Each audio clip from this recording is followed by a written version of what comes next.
बिस्मिल्लाहिर्रहमानिर्रहीम। अस्सलामु अलैकुम वरहमतुल्लाहि वबरकातुहू। अब महमदुहु अनुसल्ली अला रसूलिल करीम अम्मा बाद। वंश એકવાર હાશિમ વેપાર માટે સિરિયા જતા સમયે યશરીફ, જે હાલમાં મદીના મુનવ્વરાથી ઓળખાય છે, ત્યાંથી પસાર થયા તો ત્યાં બનુ અદી બિન નઝારની એક યુવતી સલમા બિનતે અમ્ર સાથે લગ્ન કરી લીધા અને થોડા દિવસ રોકાઈને સિરિયા ચાલ્યા ગયા અને ત્યાં ફિલિસ્તીનના પ્રખ્યાત શહેર ગાઝામાં તેમનું અવસાન થઈ ગયું। યશરીફથી વિદાય લેતી વખતે સલમા ગર્ભવતી હતી। ત્યાર પછી બાળકનું જન્મ થયો, જેના માથાના અમુક વાળ સફેદ હતા, તેથી તેમનું નામ શૈબા રાખવામાં આવ્યું। આ બાળકનું પાલન પોષણ મદીનામાં થતું રહ્યું, પરંતુ મક્કામાં હાશિમના ભાઈઓ અને અન્ય કુટુંબીજનોને તેની જાણ ન હતી। 8 વર્ષ પછી જ્યારે હાશિમના ભાઈ મુત્તલિબને આ વાતની ખબર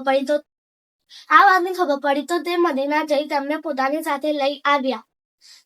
જ્યારે મક્કામાં પ્રવેશ કર્યો ત્યારે ત્યાંના લોકો સમજ્યા કે આ તેમનો ગુલામ છે, તેથી તેમને અબ્દુલ મુત્તલિબ કહીને બોલાવવા લાગ્યા। આખરે તેઓ આ જ નામથી પ્રખ્યાત થયા। અસ્સલામુ અલૈકુમ વરહમતુલ્લાહિ વબરકાતુહુ।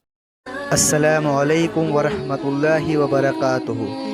ऐसे ही दीनी वीडियोस के लिए हमारी चैनल मदरसा मोहम्मदिया नडियाद को सब्सक्राइब करें, इस वीडियो को लाइक करें और कमेंट करें और ज़्यादा से ज़्यादा शेयर करें और सवाब के हकदार बने।